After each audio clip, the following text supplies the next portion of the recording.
திமுகவின் தலைவர் ஸ்டாலினுக்கு அதிர்ச்சி கொடுத்த அமலாக்கத்துறை.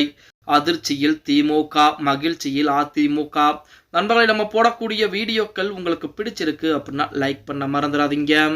பொறுத்த வரைக்கும் 2026 சட்டமன்றத்தில் என்பது வருவதற்கு இன்னும் 7 மாத காலங்கள் மட்டும்தான் இருக்கிறது. அப்படி அந்த 7 மாத காலத்திலே தமிழகத்தில் சட்டமன்றத்தில் என்பது வரப்போகிறது. அந்த சட்டமன்ற தேர்தலில் யார் ஜெயிக்க போகிறார்கள் அப்படிங்கிறது மிகப்பெரிய ஒரு கேள்விக்குறியாக விஷயமாக இருக்கிறது. ஒரு புறத்திலே அதிமுக கூட்டணி, பாஜக, அதே போல திமுக, காங்கிரஸ் கூட்டணி கட்சிகள் எல்லாம் இருந்து கொண்டிருக்கு. இப்படிப்பட்ட சூழ்நிலையில் திமுகவின் மீது அடுத்து வரக்கூடிய நாட்களில், அதாவது தேர்தல் என்பது நெருங்க திமுகவிற்கு மிகப்பெரிய பிரச்சனைகளை கொடுப்பதற்கு அமலாக்கத்துறை, அதாவது பாஜகவுடைய கட்டுப்பாட்டில் இருக்கக்கூடிய அமலாக்கத்துறை மிக தீவிரமாக யோசனைகள் செய்து கொண்டிருக்கிறது. அதன்படிதான் நேற்று தினம் நமது திமுகவுடைய மிக முக்கிய தலைவர் இருக்கக்கூடிய அமைச்சராய் பெரியசாமி அவருடைய வீடுகளிலும் சோதனை என்பது செய்யப்பட்டிருக்கிறது. அந்த சோதனையில் என்ன ஆவணங்கள் கைப்பற்றப்பட்டது அப்படிங்கிற தகவல் இதுவரைக்கும் வெளிவரல அப்படின்னாலுமே அந்த சோதனை என்பது திமுகவிற்கு ஒரு சோகமான ஒரு சோதனையாகத்தான் இருக்கிறது. நமது ஐயா ஸ்டாலின் அவர்கள் கூட நேற்று தினம் அவசர ஆலோசனை கூட்டத்தையும் கூட்டியிருந்தார். எதற்காக அப்படின்னா,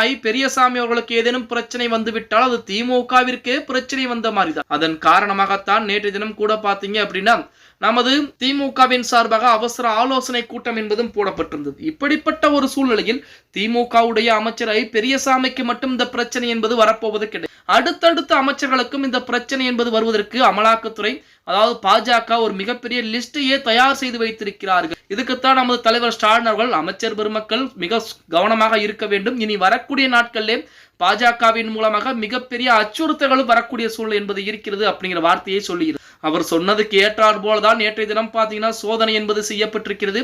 இனி வரக்கூடிய நாட்களிலே எத்தனை அமைச்சர்களுக்கு சோதனை என்பது வரப்போகிறது அப்படிங்கிறத பொறுத்து தான் பார்க்க வேண்டும். ஓகே கைஸ், வீடியோ பிடிச்சிருந்தா லைக் பண்ணிருங்க.